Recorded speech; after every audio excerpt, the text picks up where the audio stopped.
Bonsoir à vous tous. Ce soir, nous allons parler du thème « Ne revenez pas en arrière ». Mais avant de commencer, j'aimerais vous partager qu'en fin de semaine, le 31 août, samedi, à midi, il y aura une rencontre et partage, un dîner, qui est au restaurant Le Fumet, au 550 principal Sainte-Agathe-des-Monts. Alors, cette rencontre, je vais vous montrer la photo.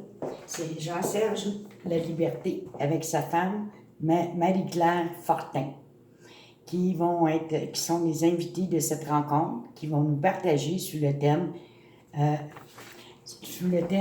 L'amour est-il au rendez-vous? Et qui est Jean-Serge Labonté? Il est secrétaire du ministère des Hommes d'affaires du Plein Évangile, le chapitre Lavaltrie. Il est membre de l'Église de Parole et de Vie à Berthierville. Il a le ministère de Réconciliation et de Guérison à travers son commerce, le toilettage Maman Caresse. Éditeur spirituel à travers les réseaux sociaux, sur Facebook, Messenger, en France, en Afrique, en Haïti et en Suisse, sous le nom de La Plume Céleste. Alors, il y en a plusieurs qui vont le reconnaître. C'est lui qui va être là avec son épouse. Samedi, nous vous attendons tous avec joie. Alors, ne revenez pas en arrière. Quand vous tournez le dos vers votre passé, eh bien, vous tournez le dos à votre avenir. Alors, ne tournez pas vos regards vers l'arrière, mais regardez de l'avant. Laissez votre passé dans votre passé. Vous ne pouvez rien y changer. Avancez dans votre nouvelle vie. Nos émotions parfois nous font revenir en arrière et la nostalgie nous envahit. Ne nous laissons pas guider par nos émotions. Allons de l'avant. Lâcher prise sur notre passé est une décision qui doit être ferme et définitive et se diriger vers notre nouvelle vie. Cette nouvelle vie nous donnera la force pour vaincre. Car ce que Jésus nous a promis, c'est une vie de vainqueur. Les épreuves sont là pour nous renforcer et prendre conscience de qui nous sommes en Jésus-Christ. Comme de bons soldats, nous avons des temps difficiles. Et c'est là que Dieu se manifeste, car il est avec nous dans le combat. Il combat avec nous. Souvent, nous pensons que nous sommes seuls. Mais il est là, il nous donne les armes pour combattre devant l'ennemi. Le Seigneur nous dit, sois sans crainte et prends courage dans le combat. Des fois, on ne veut pas revenir dans le passé, mais on a des amis, on a des gens qui viennent nous voir et nous remettent le passé devant notre face. Et c'est à nous de décider que non, le passé est passé. Le passé n'est pas garant de mon avenir. Dans Josué 1,9, ne t'ai-je pas donné cet ordre? Fortifie-toi et prends courage. Ne t'effraie point et ne t'épouvante point, car l'Éternel ton Dieu est avec toi dans tout ce que tu entreprendras. Celui qui est en nous est plus fort que celui qui est dehors. L'ennemi, Satan, des fois, il vient nous mettre des idées. Ah, tu ne peux pas avancer avec le Seigneur à cause de ce que tu as fait dans le passé. Il revient toujours vous mettre des choses dans votre pensée. C'est à vous de dire non. Je suis une nouvelle créature maintenant. Ça n'a rien à voir avec mon ancienne créature. Celui qui est en nous, comme je le disais, est plus fort que celui qui est dehors. L'ennemi va tout faire pour qu'on revienne dans le passé. Il va nous le faire rappeler à chaque instant où nous serons dans l'épreuve. Que cela ne nous arrête pas. Et disons-lui, une fois pour toutes, je suis une nouvelle créature qui n'a rien à voir avec mon passé. Avec Christ, j'ai une vie nouvelle, en abondance, et cela pour l'éternité. Et à force de dire, vous allez vous l'approprier, cette vie. Dans le sens que vous ne voudrez plus retourner en arrière. Il y aura des temps difficiles. Le Seigneur nous avertit même. Sache que dans les derniers jours, il y aura des temps difficiles. Car les hommes seront égoïstes, amis de l'argent, fanfarons, hautains, blasphémateurs, rebelles à leurs parents, ingrats, irreligieux, insensibles, déloyaux, calomniateurs, intempérants, cruels ennemis des gens de bien, traîtres, emportés, enflés d'orgueil, aimant le plaisir plus que Dieu, ayant l'apparence de la piété, mais reniant ce qui en fait la force. Éloigne-toi de ces hommes-là. Dans Psaume 32:1 de David, le cantique « Heureux celui à qui la transgression est remise, à qui le péché est pardonné. » Oui, dans le passé, il y a des choses que l'on a fait avant qu'on accepte le Seigneur. Mais est-ce que c'est ça qui va déterminer qui nous sommes? Non. C'est notre identité en Christ qui va déterminer qui nous sommes. Nous sommes fils et filles de Dieu. Il faut se le rappeler. Nous ne sommes pas n'importe qui. Lâchez prise sur la culpabilité. Vous êtes non coupable. Quand vous avez accepté Christ, que vous lui avez demandé pardon avec un cœur sincère, il vous a pardonné. Il faut se voir comme Dieu nous voit. C'est la honte qui nous ronge. Laissez-vous délivrer par le Seigneur, qui opère une chirurgie spirituelle en vous. Quand vous êtes dans le processus du pardon, c'est ça que le Seigneur fait, une chirurgie spirituelle en vous. Ne laissez pas votre passé faire obstacle à votre destinée, car c'est cela qui sera votre témoignage. Ne plus être une victime, mais être victorieux sur le passé. Dans Acte 10:43, tous les prophètes rendent de lui le témoignage que quiconque croit en lui reçoit par son nom le pardon de ses péchés.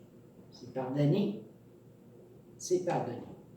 Dans Michée 7:18, qui est quand même très important, je même prenez-le en note, « Quel Dieu est semblable à toi, qui pardonne l'iniquité, qui oublie les péchés. Du reste de ton héritage, il ne garde pas sa colère à toujours, car il prend plaisir à la miséricorde. Il aura encore compassion de nous. Il mettra sous ses pieds nos iniquités. Tu jetteras au fond de la mer tous leurs péchés. » Voyez-vous, il oublie les péchés. Quand même que vous lui rappeliez, il va dire « Oh, tu te rappelles, j'ai fait telle et telle chose, Seigneur. » Le Seigneur va dire « Qu'est-ce que tu as fait avant? » J'en souviens plus.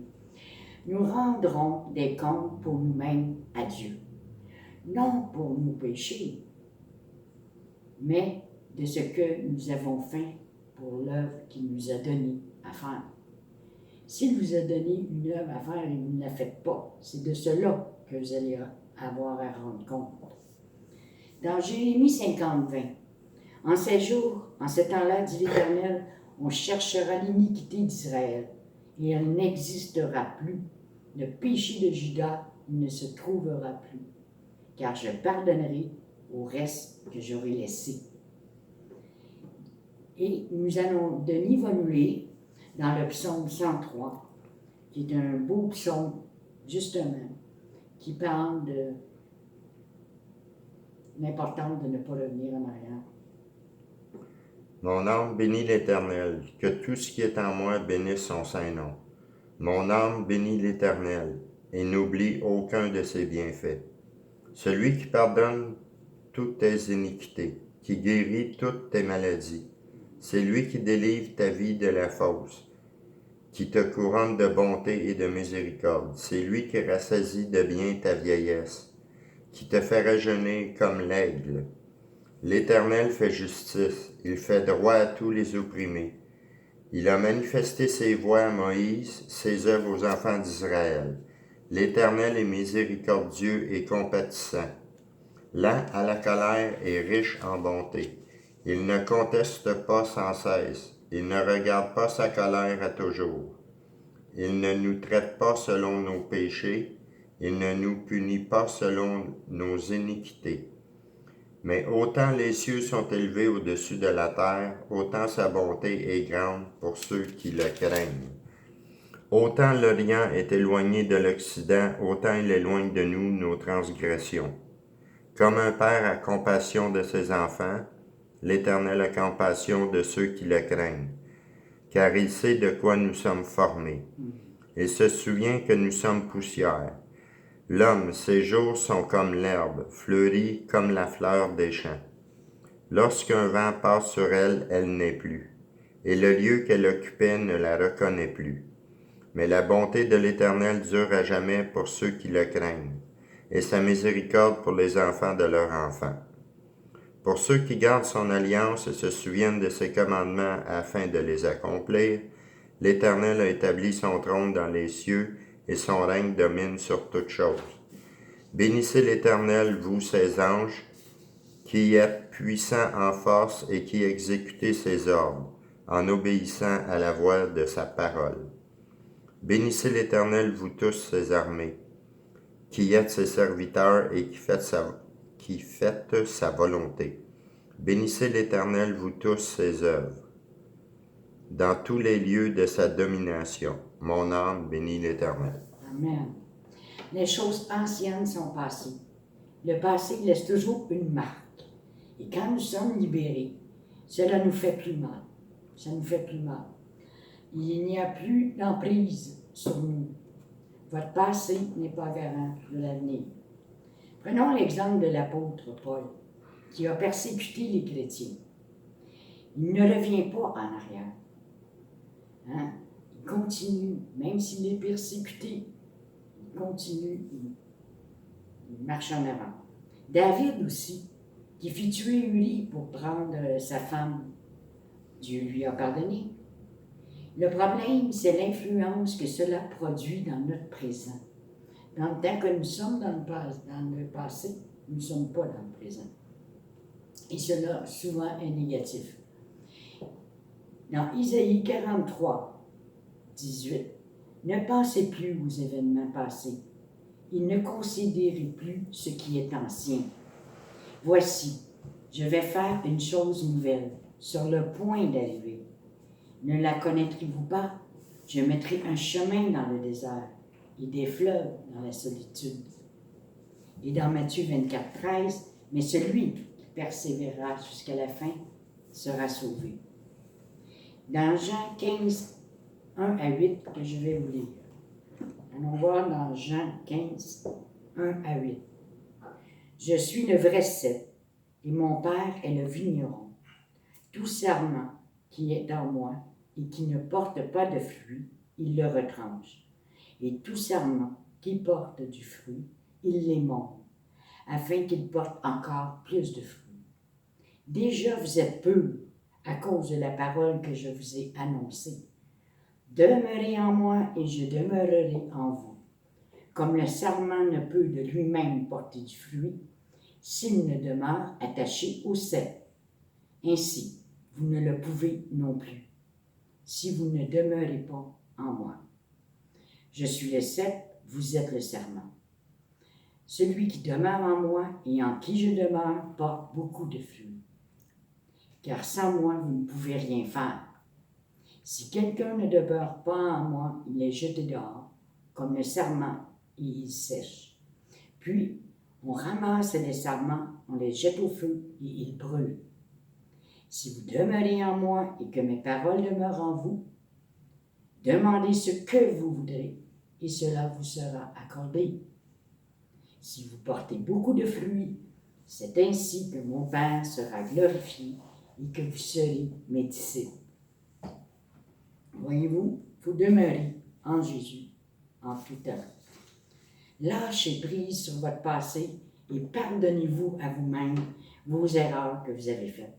Souvent, on pardonne aux autres, c'est facile, mais on oublie de se pardonner à soi-même parce que pendant ce temps-là, on s'est fait du mal. On n'a pas fait des bons choix. Alors, se pardonner à soi-même, faites-le dans le silence avec le Seigneur. Pardonnez-vous. 2 Corinthiens 5, 17. Si quelqu'un est en Christ, il est une nouvelle créature.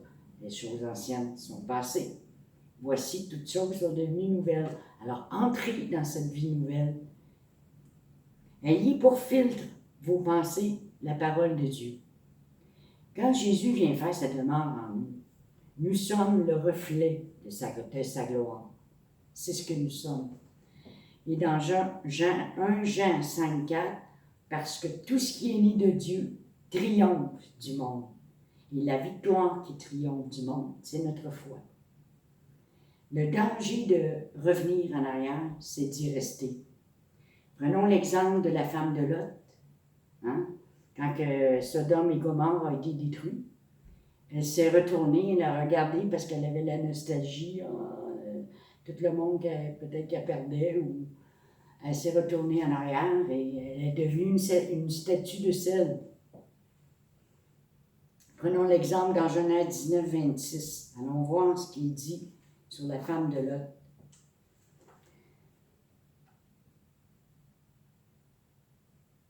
Voyons ce que... OK, vous pourrez le voir dans Genèse 19, 26 parce que je ne l'ai pas pris en note là, mais prenez le verset, vous irez voir l'histoire. Et voyons ce que Paul nous dit. Ce n'est pas que j'ai déjà remporté le prix ou que j'ai atteint la perfection, mais je cours pour tâcher de le saisir, puisque moi aussi j'ai été saisi par Jésus-Christ. Frère, je ne pense pas l'avoir saisi, mais je fais une chose, oubliant ce qui est en arrière et me portant vers ce qui est en avant, je cours vers le but pour remporter le prix de la vocation céleste de Dieu en Jésus-Christ. Alors, êtes-vous vraiment sortis de l'Égypte? Quand Moïse a libéré le peuple de l'Égypte, ils sont sortis. Mais il y en a qui ont voulu revenir en arrière. Il y en a qui sont retournés. Il y en a d'autres qui sont restés. Si oui, alors pourquoi les choses de l'Égypte continuent autant de vous passionner? Il devrait normalement y avoir un sentiment d'étrangeté concernant le monde. Pour tout chrétien véritablement converti, la familiarité du chrétien avec le monde est anormale. C'est regrettable que ceux qui se réclament de Christ cherchent tout de la vie des célébrités, mais peu de choses sur la parole de Dieu. Hein? Il y a beaucoup de personnes qui vont aimer les choses du monde plutôt que les choses de Dieu. On ne sert pas le Seigneur en Égypte. Il faut impérativement sortir de là, traverser la mer Rouge, supporter le désert et conquérir la terre promise. Les chrétiens qui sont sérieux au désert ne sont pas distraits par ce qui se passe en Égypte. Le cœur est focalisé sur le Seigneur. Avançons et ne reculons pas. C'est quand nous connaissons notre identité en Christ, c'est ce qui fait que nous ne voulons plus revenir en arrière. Il faut marcher par la foi. Hein? Tout le monde dit ça, marcher par la foi. Mais qu'est-ce que ça veut dire, marcher par la foi? Dans 2 Corinthiens 5, 7, car nous marchons par la foi et non par la vue. Ce que nous voyons n'est pas la réalité. Elle est là souvent pour nous tromper quand nous marchons par la vue. Marcher par la foi, c'est avoir une confiance totale en Jésus-Christ dans tous les domaines de votre vie. Souvent, nous doutons, car nous ne le voyons pas arriver. Et c'est notre doute qui fait obstacle à notre foi et que cela n'arrive pas. Dans Romains 14, 23, mais celui qui a des doutes au sujet de ce qu'il mange est condamné parce qu'il n'agit pas avec conviction. Tout ce qui n'est pas le produit d'une conviction est un péché. Marchez par conviction sans douter. Croyez que ce que Dieu dit, il va l'accomplir dans votre vie. C'est là que se produisent les miracles, les prodiges et la guérison.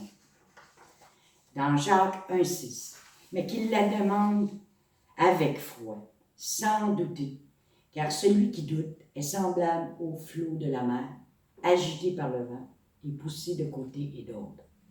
C'est en marchant par la foi qu'on voit la gloire de Dieu.